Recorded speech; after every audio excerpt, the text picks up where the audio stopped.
وہ شاپ کیوں مل گئی، ان کو یہ کارخانہ کیوں ملا، ان کا نکاح اتنے بڑے خاندان میں کیوں ہوا، ان کے بچے اتنے اچھے کالج میں کیوں پڑھ رہے ہیں، انہوں بیمار ہو گئے تو اتنے اچھے دواخانے میں علاج ہو گیا. ہر چیز پر عجب طریقے سے لوگوں کی نگاہ ہوتی ہے، نظر ہوتی ہے. کوئی آدمی باہر جانا چاہتا ہے، وہ بول دیتا ہے کہ میں کوشش کر رہا ہوں کہ میں یونائیٹڈ اسٹیٹ جانا چاہوں، ایسی نظر لگتی ہے کہ وہ اسی میں اٹک جاتا ہے. بعض دفعہ لوگ اپنی باتیں پہلے سے ظاہر کر دیتے ہیں تو ان کے کام اٹک جاتے ہیں، ان کو حسد لگ جاتا ہے. من شر الوسواس الخناس الذی یوسوس فی صدور الناس. تو سینوں کے اندر وسوسے ڈال دیتے ہیں. یہ کون ہے جو اس طرح کی حرکتیں کرتے ہیں؟ من الجنۃ والناس. یہ لوگ جنات میں سے بھی ہے، انسان میں سے بھی ہے، جو لوگوں کے وسوسے ڈالنا، کام خراب کر دینا، معاملات کو خراب کر دینا، میاں بیوی کے اندر جھگڑے کرا دینا، رشتے خراب کر دینا، آپس کے تعلقات خراب کر دینا. کوئی کام کر جاتا ہے تو کام پہ دل نہیں لگنا، سستی ہو جانا، غفلت ہو جانا، سیٹ کے ساتھ اس کی ناراضگی ہو جانا. کام پہ گیا تھا، صحیح طور پہ کام نہیں کیا،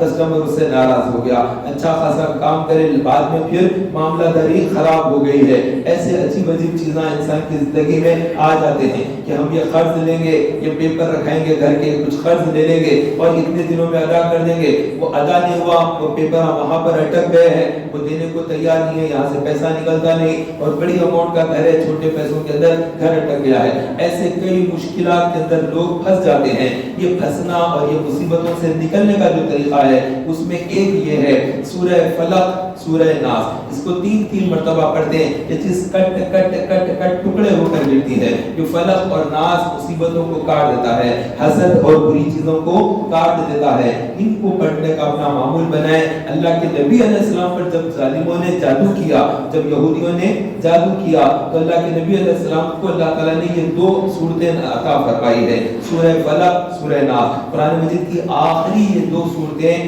ان معاملات کے اعتبار سے بہت زیادہ اسٹرانگ ہے کہ آدمی کی نگاہوں کی جو برائی ہوتی ہے، کسی کی آنکھوں کی نظر خراب ہوتی ہے، وہ جب کسی چیز کو دیکھ کر کہتے ہیں کہ اچھا تو آپ دکان یہاں پر ڈال دیے، یہ آپ کی اون ہے، بس وہ دکان ہاتھ سے چلے جاتی. اس کی آنکھ پڑتی اور زبان سے اس کے ایسے نکلتے ہیں. اچھا یہ پورے مل کر یہ اتنا بڑا خراب کا ہے، جھگڑا ہوتا گھر میں بٹوارا ہو جاتا ہے. کوئی آدمی کہتا ہے اچھا یہ کھانا تو بہت اچھا ہے، وہ کھانا ہضم نہیں ہوتا، دوسرے دن حلق میں انگلیاں ڈال کر خیر کرنا پڑتا ہے، کیونکہ وہ کھانا جو پیلا لال کلر کا تھا انہیں دیکھا، اچھا یہ ایسا دیکھتے رہ گیا انہیں، بس اب وہ ہضم نہیں ہوگا، رات گزرے گی پوری لیکن وہ کھانا اس کو ہضم نہیں ہوگا، دوسرے دن طبیعت خراب ہوگی، حلق میں انگلیاں ڈال کر ہی شام میں نکالنا پڑے گا. ایسی برائیاں لوگوں کی نظر کی وجہ سے، زبان کی وجہ سے، یہ دو چیزوں کی وجہ سے انسان کے اندر مصیبت آتی ہے. تو یہ مصیبت کوئی بعض دفعہ انسان کی طرف سے آ جاتی ہے، بعض دفعہ انسان دعوت دے کر مصیبت کو بلاتا ہے.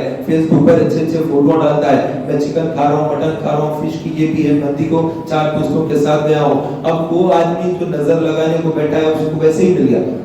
آپ کے جتنے لوگ آپ کو فیس بک پہ فالو کرتے ہیں یا انسٹا پہ آپ کو دیکھتے ہیں تو سب آپ کے دوست نہیں ہیں، کچھ حاسدین بھی ہے، کچھ دشمن بھی ہے، کچھ دوست بھی ہے، آپ پر نظر لگائے بیٹھے ہیں. تو آپ اپنی رپورٹنگ پوری کرتے نہ رہیں کہ آپ کیا کر رہے ہیں، کہاں ہے، کیا ہے.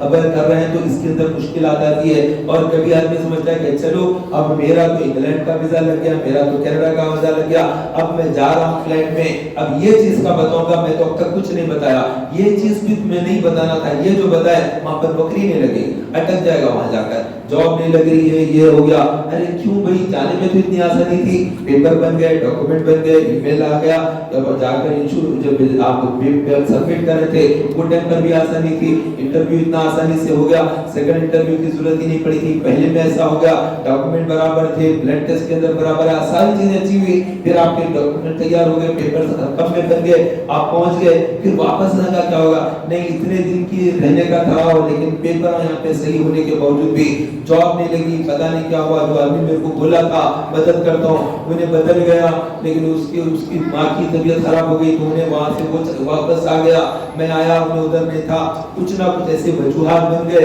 میرا یہاں پر کام اٹک گیا.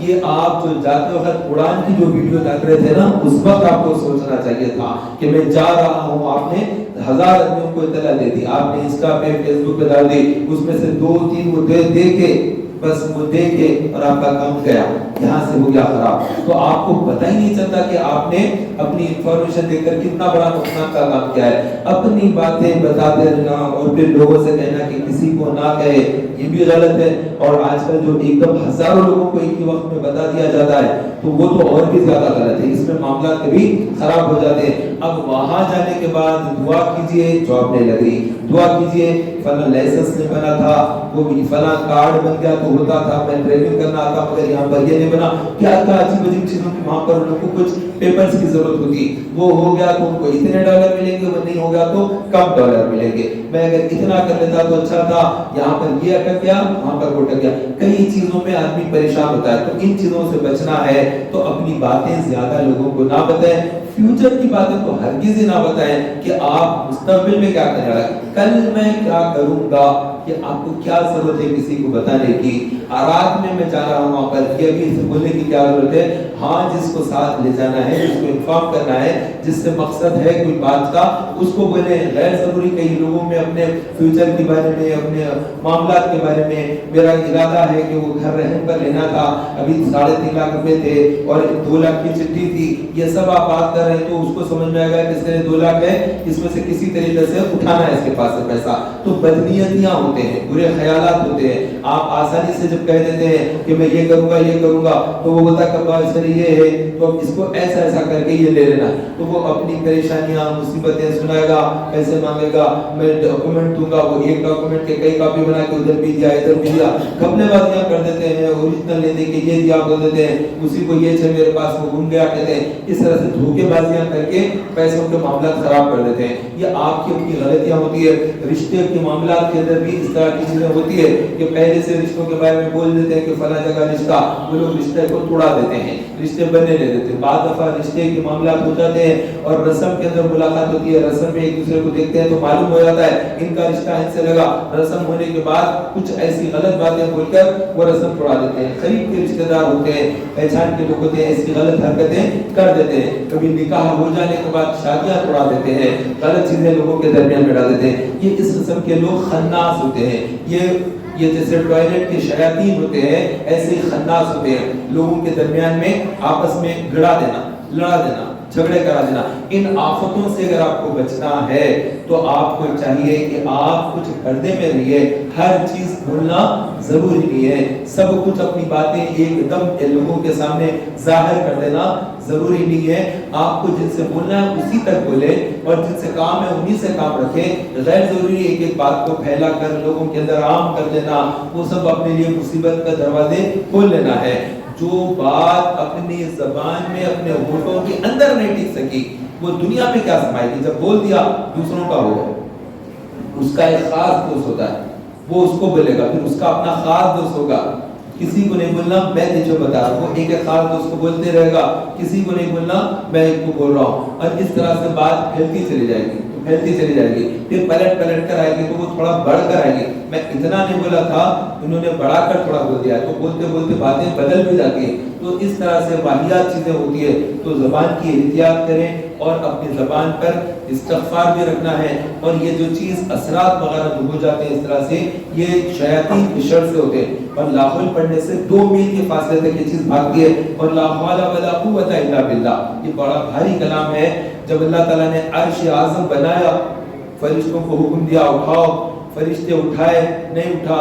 تو زمین کے فرشتوں کو جمع کیا، آسمان کے تمام فرشتوں کو حکم دیا مل کر اٹھاؤ عرش کو، سب مل کر اٹھائے نہیں اٹھا. پھر اللہ تعالیٰ نے جتنے زمین اور آسمان کے فرشتے اتنے ہی فرشتے دگنے پیدا کر دیے. وہ تو کن فیکون کا مالک ہے، فرماتا ہے کن ہو جا، وہ چیز ہو جاتی. اللہ کے لیے کوئی مشکل نہیں ہے. تو جتنے فرشتے زمین اور آسمان کے تھے اتنے ڈبل بنا دیے. سب کو حکم دیا کہ سب مل کر عرش اعظم کو اٹھاؤ. سب جمع ہو کر عرش کو اٹھائے، جگہ سے نہیں ہلا عرش، ویسے ہی مضبوط جگہ پر رہ گیا. سب کے سب کوشش کرے لیکن عرش نہ ہلا.